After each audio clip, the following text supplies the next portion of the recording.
नमस्कार साथियों, स्वागत है आप सभी का अंकित इंस्पायर्स इंडिया पर। मैं हूं अंकित अवस्थी। आप है मेरे साथ में एक ऐसी घटना का जिक्र करने के लिए जो असल में दुर्घटना है, लेकिन इस दुर्घटना से भी कहीं बहुत ज्यादा बड़ी बात यह है कि हमारे देश में हादसों का इंतजार क्या हादसा होने के लिए ही किया जाता है कि हां भैया इंतजार में है कि एक दिन यह घटना घटित होगी, उसके बाद प्रशासन एक्शन लेगा।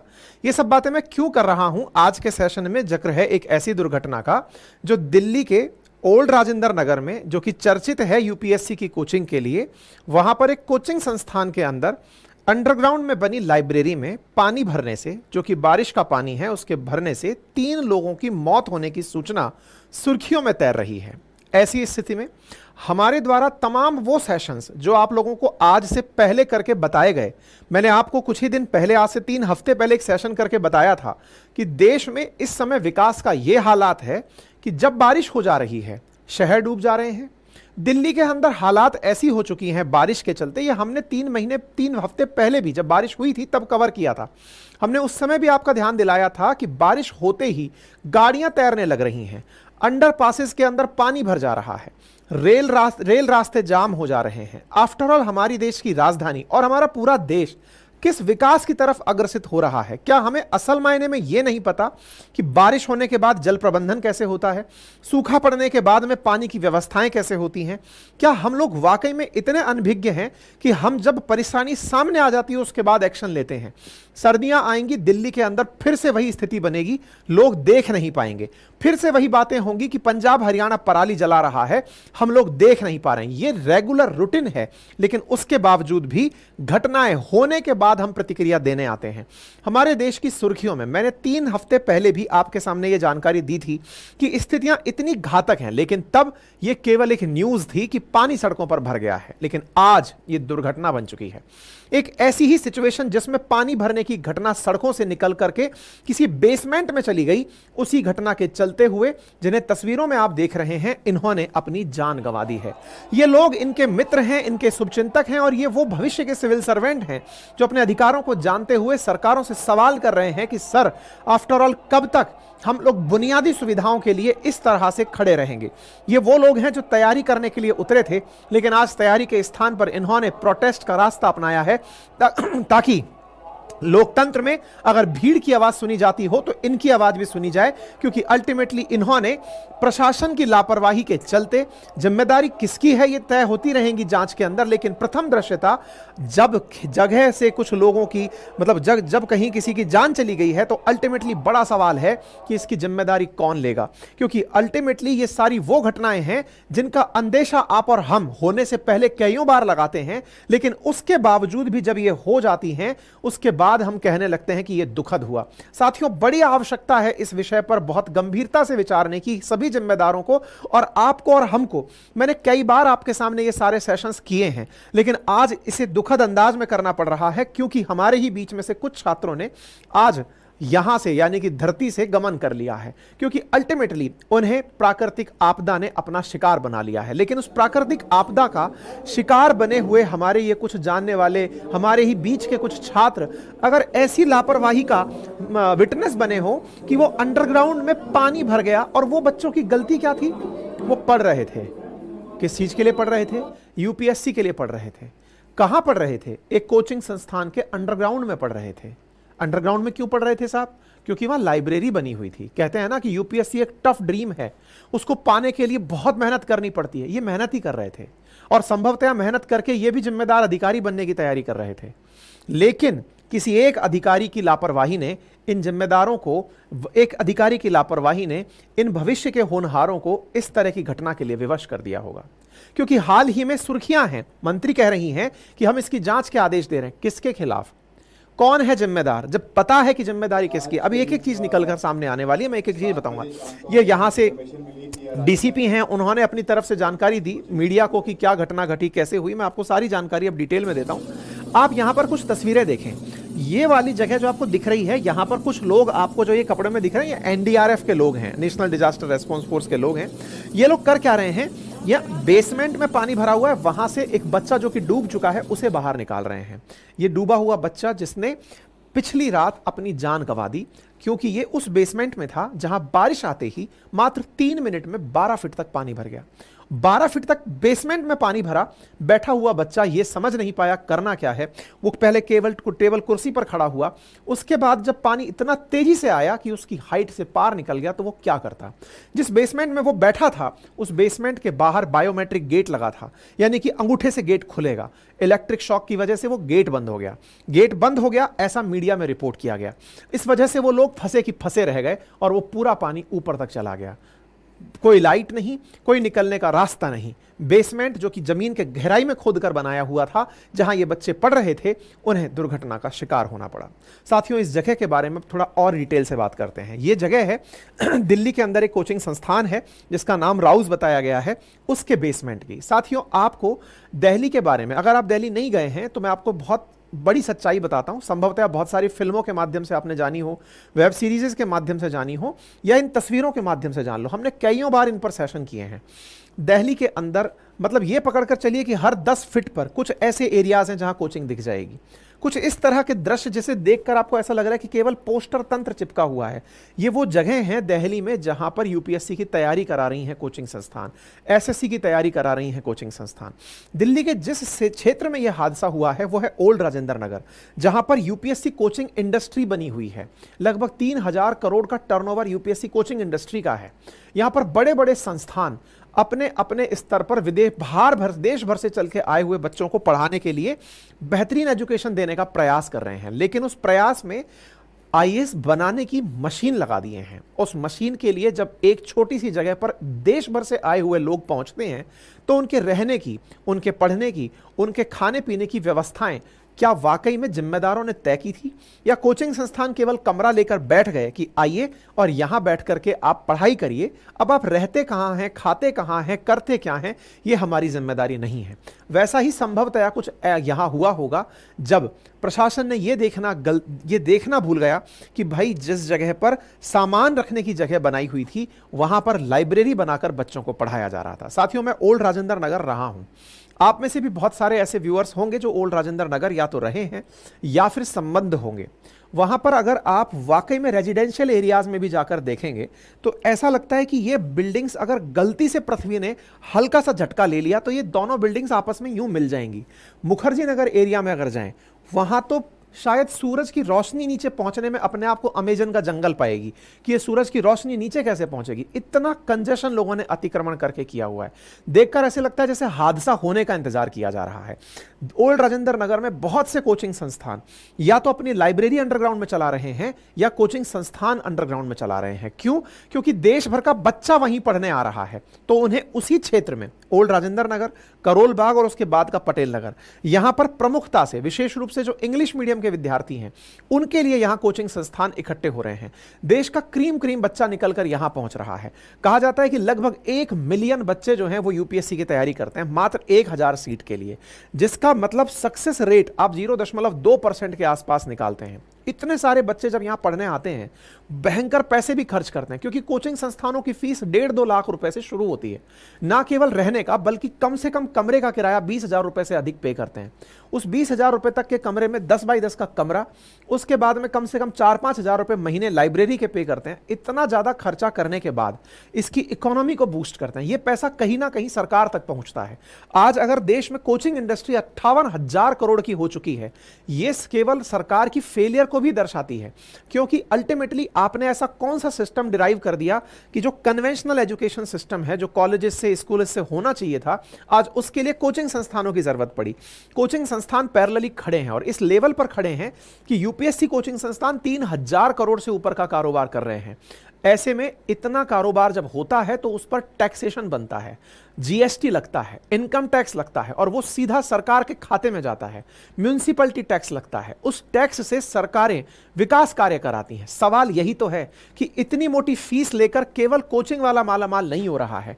इस कोचिंग वाले ने अल्टीमेटली इस पैसे से जो टैक्स दिया वो जिम्मेदारों को दिया कि सर आप कम से कम दिल्ली को ऐसा करिएगा कि जब बारिश आए तो बारिश का पानी अंडरग्राउंड में ना भरे, कम से कम जब बारिश आए तो वाटर लॉगिंग की सिचुएशन ना हो, गर्मी आए तो मुझे पीने का पानी मिले, जब सर्दी आए तो मैं प्रॉपर तरीके से सांस ले पाऊं। साथियों, कंस्ट्रक्शन इस हद तक लापरवाही का शिकार हो चुका है कि आज कहीं पर भी थोड़ी सी बारिश दिल्ली में हो जाए, दिल्ली में क्या, जहां जहां पर विकास ने गति पकड़ी है, हमारे देश में विकास का मतलब ये निकाल दिया है कि कच्ची जमीन नहीं दिख जानी चाहिए।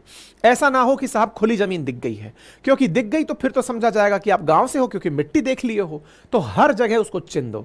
बारिश का पानी आता भी है तो वो सड़कों पर ही तैरता है, सड़कें ही अब वो खाली जगह बची हैं जहां घर की छत से निकला हुआ पानी बह सकता है। यही कारण है कि दिल्ली की जो सड़कें हैं बारिश आते ही नदियों में तब्दील हो जाती हैं, गाड़ियां तैरने लगती हैं, गाड़ियों का रूप एक नाव का रूप ले लेता है कि यहां पर गाड़ियां तैरेंगी ही, और इंसान भी उन्हीं लापरवाहियों का असर। अब असल में जिम्मेदार कौन होता है ऐसी चीजों का? आप पूछेंगे जिम्मेदारी ले कौन सकता है ऐसी चीजों की? बहुत ही लॉजिकल क्वेश्चन है।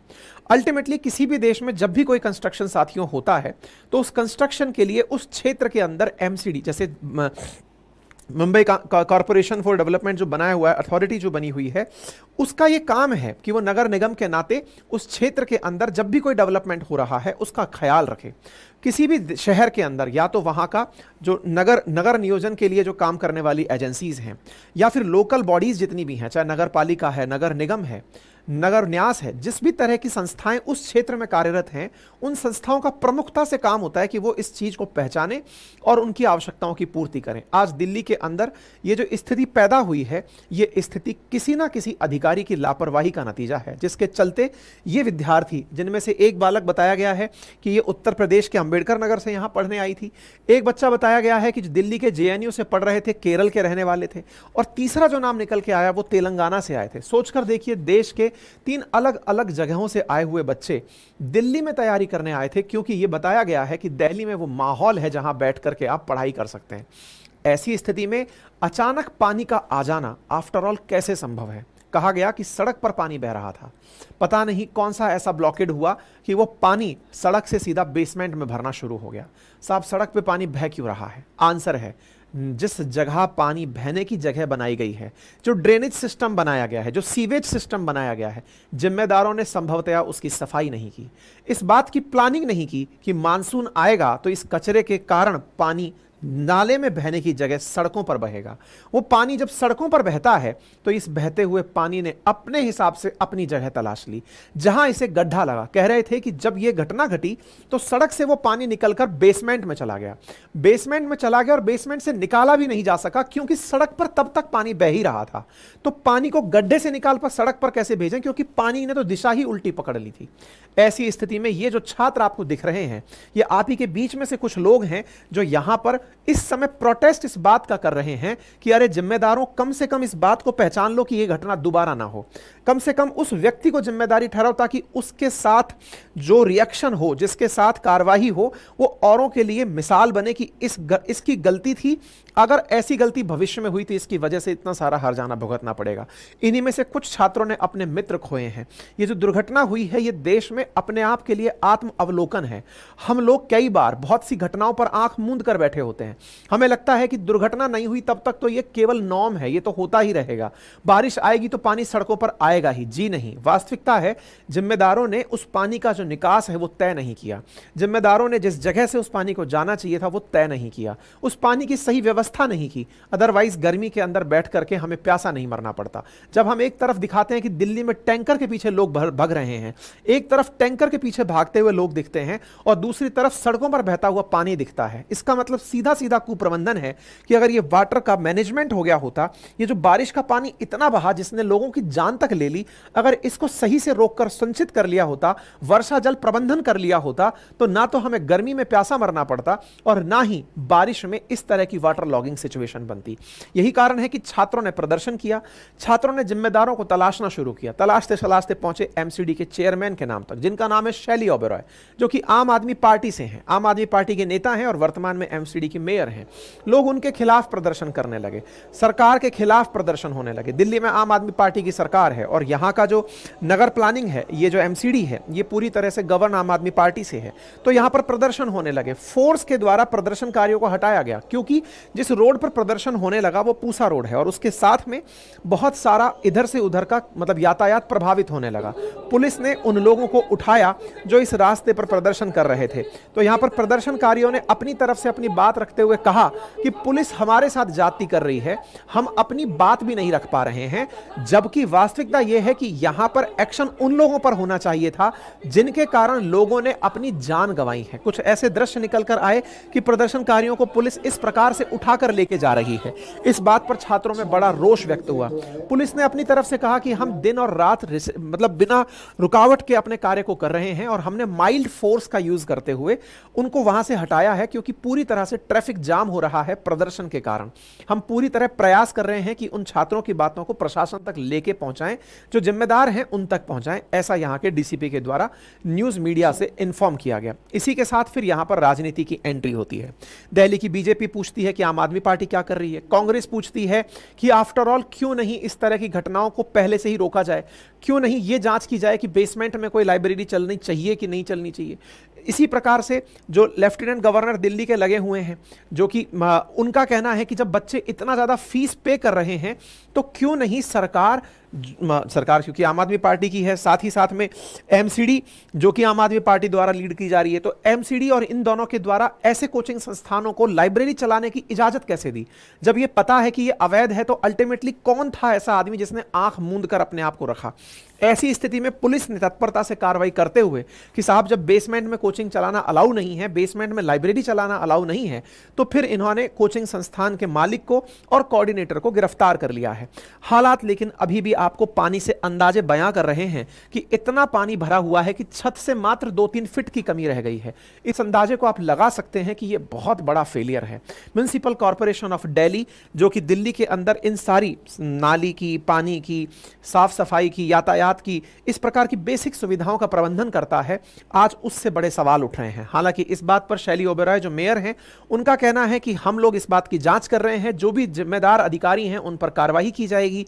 क्यों नहीं उन्होंने पहले से इस बात पर संज्ञान लिया? अब अल्टीमेटली किसी ना किसी को इसका जिम्मेदार ठहराया जाएगा और उस पर कार्रवाई करके फिर अगली कार्रवाई का इंतजार किया जाएगा। एमसीडी इसे डिजास्टर बता रही है और हालांकि मतलब एक बार में देखते ही ये पूर्व की ही लापरवाही का केवल और केवल प्रमाण लग रही है। साथियों, एक और घटना यहां घटी, इस पर भी हमने आपको परसों ट्वीट करके जानकारी दी थी।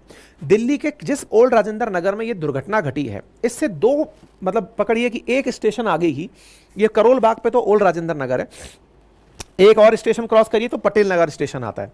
वहां पर भी बहुत से बच्चे, क्योंकि ओल्ड राजेंद्र नगर में कोचिंग ज्यादा है तो थोड़ा किराया ज्यादा है, 2 मेट्रो स्टेशन दूर जाकर के बच्चे वहां पर रहते हैं, थोड़ा कम किराया वहां पर है।